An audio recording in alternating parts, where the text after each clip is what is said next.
Hello guys, this is my new client and galing po siya sa ibang hairstylist and matagal na po niyang hairstylist pero nirebrand po siya at ganyan po yung nangyayari sa hair niya.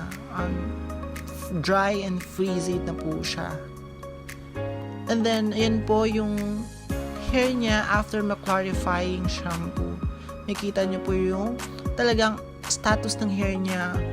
Isang hila lang is mapuputol talaga siya, prone sa breakage, and then high porosity na rin po siya. Makita nyo po is rubberized na talaga siya. So pumunta po siya sa akin para magpa-cysteine and yung isa pang treatment na kinombo natin. Ayan po, kung makikita nyo po yung sa may bandang bangs or dyan sa may baby hair niya, sinadamage talaga siya, over-processed. Kung makikita nyo, kinky na siya, and then talagang rubberized na po siya and nasunog talaga. Dyan po, nag-apply na po tayo ng cysteine treatment from Laxtis Philippines, and then binabad ko lang po siya ng almost 45 minutes to 1 hour hanggang sa nakita ko po yung nag-straighten yung hair niya, and then okay na po yung strands ng hair niya.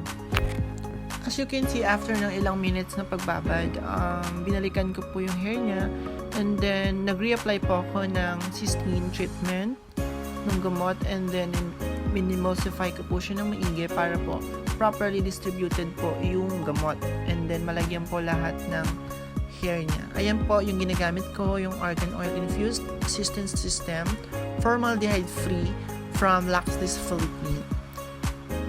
After natin siyang ma-process ng 45 minutes to 1 hour, ayan po, binanlawan ko na po yung hair ng client. Actually, may nilagay pa po ako diyang hair treatment, pangalawang hair treatment. Binabad ko rin po siya ng almost 30 minutes, and then winash na po natin. And ayan na po yung outcome ng hair niya. Blow dry pa lang po yan. Makikita nyo na po yung changes sa buhok niya. Meron ng straightening effect, and then yung strands ng hair niya, very stable na siya. Hindi na siya kagaya kanina ng rubberized po. And after nyan is ipaplansyahin na po natin siya ng mababang heat lang, which is 160 to 170 degrees Celsius. After ng thermal reconditioning or yung flat iron natin, makita nyo na po na stable na po yung hair niya and very silky straight na po. And naging healthy na po ulit yung hair niya. Kaya sa mga damaged hair po dyan na hindi pwede nang i-rebond, pwede po ito sa inyo. Just message our Facebook page. Thank you!